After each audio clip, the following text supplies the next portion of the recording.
তেল ছাড়া মাত্র 10 মিনিটের মধ্যে টক ঝাল মিষ্টি আচার বানিয়ে আপনারা বয়নের মধ্যে ভরে সারা বছর রেখে খেতে পারবেন বন্ধুরা।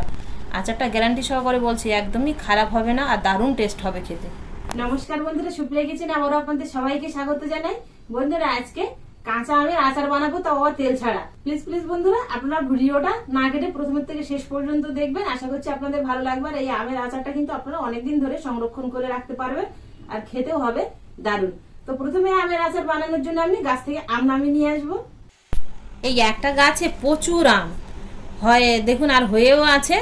তো আমি জালি দেখে আম নেবো না, যে আমগুলো একটু এঁচোড় মতো হয়েছে না সেই আমগুলো দেখে নেব, তাহলে আচারটা ভালো হবে।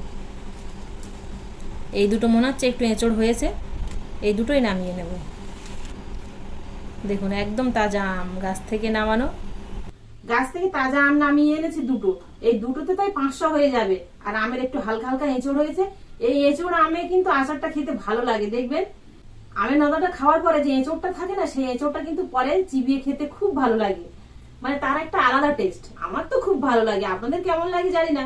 তো আপনারা অবশ্যই কমেন্টে জানাবেন আপনাদের কেমন লাগে। আমটা কেটে নেব। আর কাঁচা আম মানে বিশেষ করে মেয়েদের জিভে তো জল আসবেই আসবে, নাকি কি বলেন বন্ধুরা? আপনাদের আসছে কাঁচা আম দেখে জিভে জল? আমটা ধুয়ে এনেছি, আবার কাটার পরে কিন্তু ধুয়ে নেব। আর আম থেকে দেখুন তাজা একদম আঠা ঝরছে। আর সত্যি কথা বলতে কি বন্ধুরা, এই আম খেতে ভালোবাসে না এমন কিন্তু কেউ নেই। আপনাদের সাথে যদি শেয়ার করি তাহলে আপনারা যে কি ভাববেন বুঝতে পারছি না। আমরা যখন ছোট ছিলাম তো, আর এই চৈত্র বৈশাখ মাসে হালকা একটু ঝড় হতো, আর যাদের বাড়িতে আম গাছ ছিল আম এই ঝড়ে পড়তো, তো আমরা সেখান থেকে আম নিয়ে চলে আসতাম, না বলে নিয়ে আসতাম। তো না বলে নিয়ে আসা মানেই তো চুরি করা বলুন। তো চুরি করে আম নিয়ে এসে মাখিয়ে খেতাম। আপনাকে আমার মতো এরকম চুরি করে খেয়েছেন আম? তাহলে অবশ্যই জানাবেন। আমার বেশ এঁচড় হয়েছে, ওই জন্য কাটছেন টক করে। লম্বা লম্বা করে কেটে নেবো, লম্বা লম্বা আচার বানাবো। ঠিক এরকম আপনারা চৌকো করেও কেটে নিয়ে আচার বানাতে পারেন, তাতে কোনো অসুবিধা হবে না। সব আমগুলো লম্বা করে কেটে নেওয়ার পরে পরিষ্কার জল দিয়ে ধুয়ে নেব, তাহলে আমের মধ্যে যে কষটা থাকে সেই কষটা বেরিয়ে যাবে। 2-3 বার জল পাল্টে ধুয়ে নেব। ধুয়ে নেওয়ার পরে আমের যে জলটা গায়ে লেগে আছে জলটা পুরোপুরি মুছে নেব। আপনারা একটু রৌদ্র দিয়েও শুকিয়ে নিতে পারেন। কড়াইটা বসিয়ে দিয়ে কিছু গোটা মশলা ভেজে নেব। এখানে নিয়েছি 2টো শুকনো লঙ্কা, 7-8টা গোলমরিচ, 1/2 চামচ জিরে, 1/2 চামচ মৌরি, 1/2 চামচ ধনে, আর 1/2 চামচের একটু কম 5 ফোড়ন।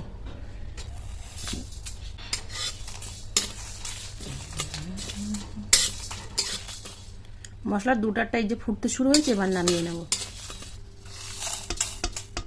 শুকনো কড়াই দিয়ে দেবো কাঁচা আম, আর দিয়ে দেবো লবণ। লবণটা দিলে দেখবেন আমের থেকে যে জল বেরোবে তার মধ্যে কষানো হয়ে যাবে। আমটা একটু হালকা ভাজা ভাজা হয়ে যাবে। হলুদ গুঁড়ো,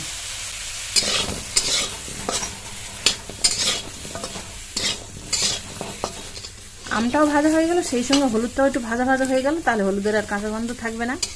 এবার দিয়ে দেবো চিনি। চিনিটা কিন্তু সম্পূর্ণই আপনাদের কাছে নির্ভর করবে, কারণ আমটা যদি টক হয় তাহলে চিনিটা একটু বেশি লাগবে, আর আমটা মিষ্টি হলে চিনিটা একটু কম লাগবে।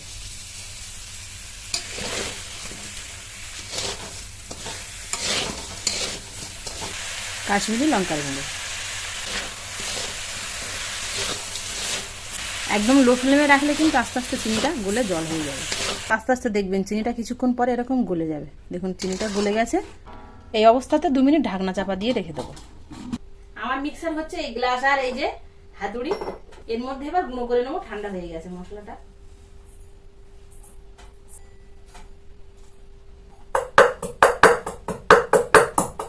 আদা গুঁড়ো করবে, একদম কিন্তু মিহি গুঁড়ো করবো না। মশলাটা দেখুন বেশ এরকম একটা সুন্দর গুঁড়ো করে নিয়েছি, একদম মিহি না।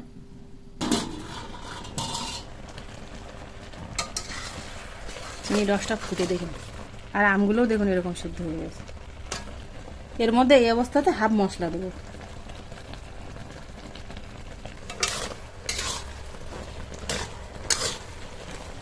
মশলাটা দেওয়ার পরে দেখুন সুন্দর একটা কালার আসছে আস্তে আস্তে।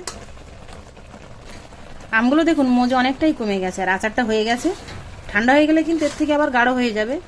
হালকা এরকম একটু ঝোল ঝোল আছে দেখুন, চিনিটা পুরো চিনি তো, ঠান্ডা হয়ে গেলে কিন্তু গাঢ় হয়ে যাবে। এবার এর মধ্যে বাকি মশলাগুলো দিয়ে দেবো, দিয়ে নেড়ে চেড়ে নামিয়ে নেবো। দেখুন মাত্র 10 থেকে 15 মিনিটের মধ্যেই কিন্তু এই চটজলদি তেল ছাড়া আচারটা হয়ে গেল। নামানোর আগে 1/2 চামচ পরিমাণ ভিনিগার দিয়ে দেবো, তাহলে আচারটা অনেক দিন ভালো থাকবে। এবার আচারটা নামিয়ে নেব।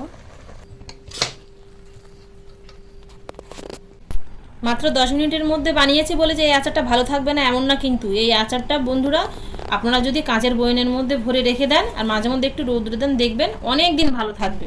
আপনারা যতদিন খুশি ততদিন রাখতে পারবেন।